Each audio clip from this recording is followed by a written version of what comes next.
Please be careful as you slide down. You don't want to get caught up by this old junk with your injuries.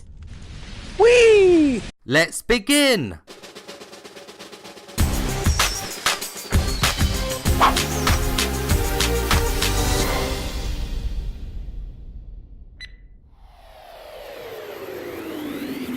Eden Tomorrow is a sci-fi adventure game. You have crash-landed on an alien planet and have no memory of who you are. You are quickly greeted and rescued by a drone named Newton, but although he is your saviour, events soon start to take place that make you doubt that he is on your side. For the majority of the game, you are on edge with whether or not you should trust this drone, and it soon becomes one of the main driving points of the story. Newton will often talk to you, and you can actually respond with a real-world nod of the head for yes, or a shake of the head for no. There is only one right answer though, so the sense of choice here is really only an illusion. Not only do you take control of yourself, but you also get to control Newton. When you're playing as Newton, you can turn on black edges. Although many will not use this anti-motion sickness option, it is a great addition, especially as you can turn it on and off at any time in the game. You can't switch to Newton whenever you want though. Instead, you must first find shield charging stations. Standing in one of these allows you to take control of the drone, which allows you to fly around to reach up higher places,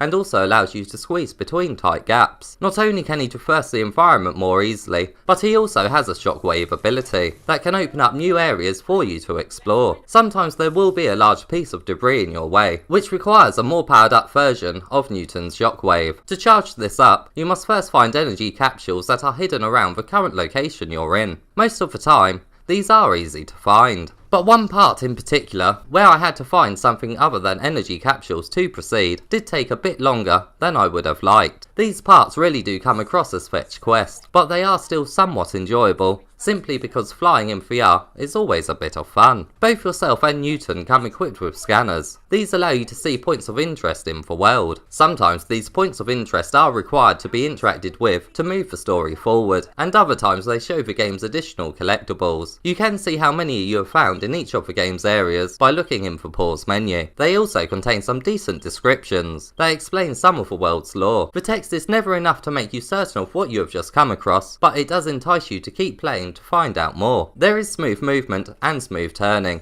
and you can actually see your body when you look down, but you will likely be more aware of it when you are involved in one of the minigame like activities, such as when you're balancing on a thin pathway or sliding down a slope. Gameplay wise, these are very basic, but usually each time one of them makes an appearance again, they up the ante, like when you must dodge out of the way of things while sliding down a slope. At first it's only small things you must avoid, but later on the dangers are visually increased. You will also have to solve mini puzzles to power up something. These appear just in front of you. To solve these, you must rotate each cylinder until they all match with one another. At first, they are easy to solve, but later on the amount of times you are allowed to rotate each cylinder decreases. The increase in challenge here is great. For the most part, the visuals really are amazing, although now and then you do come across a bit of a low quality texture. The locations you explore are actually quite varied, and are a great contrast from one another. Some areas have a feeling of hopefulness, whilst others are quite dark and do contain horror elements. The game has a great mix between the two, and one never outstays its welcome. You will also come across alien wildlife during your journey. Some of these encounters are a bit similar to moments from the Jurassic Park films, and they are great to experience in VR. The pacing of the game is very good at the beginning,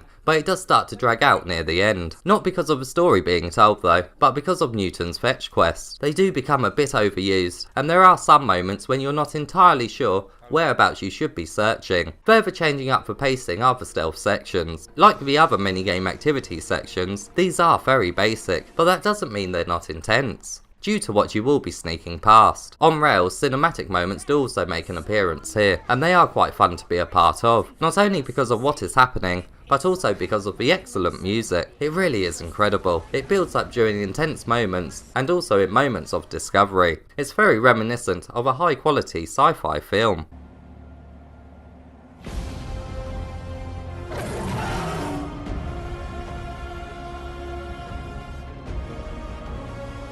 The game took me just under 4 hours to beat, but in that time I was unable to find all of the game's collectibles. Unless you do want to get every collectible and miss some on your first playthrough, the game doesn't really have any replayability. It really is a story driven game. After my playthrough, I had received 47% of the trophies, and to be honest, some that are left, I'm not completely sure how they would unlock, as their descriptions are quite vague. A few will unlock naturally through the story, and there's one called Superbrain that has a description saying that you remember everything. I assume this is rewarded for finding all the collectibles in the game. And then there is some rewarded for being sneaky and sliding down slopes well. These also don't have the best descriptions, so I'm not sure if they are rewarded during one section of the game or for doing well in all of the sections these actions appear in. Overall it appears like a decent list, but obviously better trophy descriptions would have been appreciated.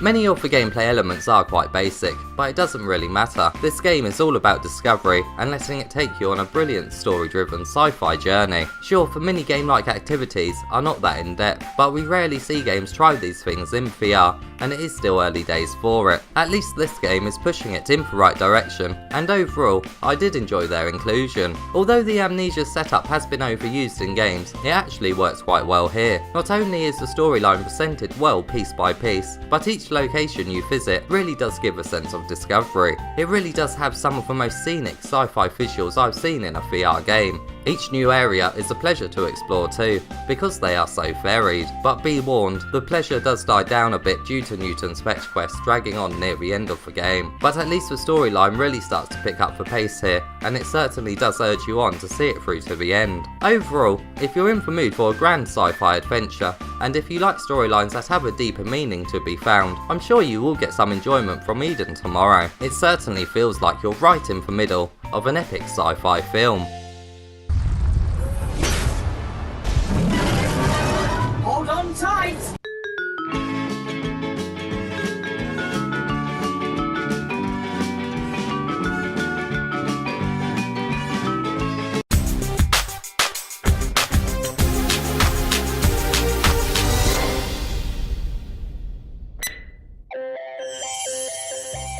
Don't forget you can check out the game for yourself right now, as there is a demo of it on the PlayStation Store. The demo includes the beginning of the game, so it's a great little introduction. If you enjoyed this review, please give it a thumbs up and subscribe for more PSVR content.